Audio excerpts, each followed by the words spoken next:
Hello दोस्तों, स्वागत है आपका फिर से मेरे मिनी ब्लॉग में। तो आज जा रही थी सुबह मैं अपने गांव लगभग 6 बजे। भाई आ गया था हमें रेलवे स्टेशन तक छोड़ने, तो हमें मिली बस अपने गांव की। तो बस बैठ गए हम भी बस में बैठ के मुझे तो उल्टी जैसा फील होने बैठ गया, पर भूख भी लगी थी तो मैंने ब्रेड पकौड़ा खाए।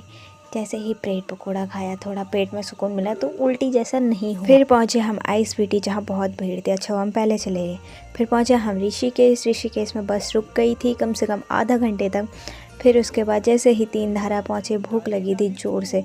फिर हमने खाए फटाफट पराठे जो बहुत अच्छे होते हैं। फिर पहुंच गए हम श्रीनगर, जहां से बहुत प्यारा व्यू दिखाई दे रहा था। फिर यहाँ भी बस कम से कम 15 या 30 मिनट रुकी। फिर उसके बाद आगे जा रहे थे, जाम लग गया। फिर फाइनली पहुंच गए हम अपने डिस्ट्रिक्ट रुद्रप्रयाग में।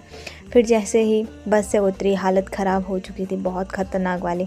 फिर मैंने सोचा चलो थोड़ा चाय पी लेते हैं, क्योंकि पहाड़ियों की थकान चाय से ही मिटती है। हमें मिल गई गांव की गाड़ी।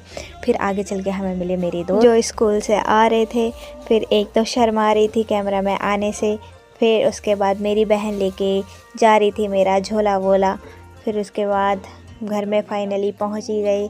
सबको प्रणाम करते। तो ये है मेरा प्यारा सा गांव नारी। मिलते हैं आपको अब नेक्स्ट व्लॉग में। तब हेलो दोस्तों, स्वागत है आपका फिर से मेरे मिनी व्लॉग में। तो आज जा रही थी सुबह मैं अपने गांव लगभग 6 बजे। भाई आ गया था हमें रेलवे स्टेशन तक छोड़ने, तो हमें मिली बस अपने गांव की।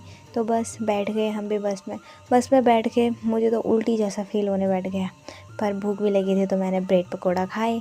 जैसे ही ब्रेड पकौड़ा खाया थोड़ा पेट में सुकून मिला तो उल्टी जैसा नहीं हुआ। फिर पहुंचे हम आइस सिटी जहां बहुत भीड़ थी। अच्छा हम पहले चले गए। फिर पहुंचे हम ऋषिकेश में बस रुक गई थी कम से कम आधा घंटे तक। फिर उसके बाद जैसे ही 3 धारा पहुंचे भूख लगी थी ज़ोर से। फिर हमने खाए फटाफट पराठे जो बहुत अच्छे होते हैं। फिर पहुँच गए हम श्रीनगर, जहाँ से बहुत प्यारा व्यू दिखाई दे रहा था। फिर यहाँ भी बस कम से कम 15 या 30 मिनट रुकी। फिर उसके बाद आगे जा रहे थे, जाम लग गया। फिर फाइनली पहुंच गए हम अपने डिस्ट्रिक्ट रुद्रप्रयाग में। फिर जैसे ही बस से उतरी हालत ख़राब हो चुकी थी, बहुत ख़तरनाक वाली। फिर मैंने सोचा चलो थोड़ा चाय पी लेते हैं, क्योंकि पहाड़ियों की थकान चाय से ही मिटती है। हमें मिल गई गांव की गाड़ी। फिर आगे चल के हमें मिले मेरे दोस्त जो स्कूल से आ रहे थे। फिर एक तो शर्मा रही थी कैमरा में आने से। फिर उसके बाद मेरी बहन लेके जा रही थी मेरा झोला वोला। फिर उसके बाद घर में फाइनली पहुंच ही गए। सबको प्रणाम करते। तो ये है मेरा प्यारा सा गांव नारी। मिलते हैं आपको अब नेक्स्ट व्लॉग में। तब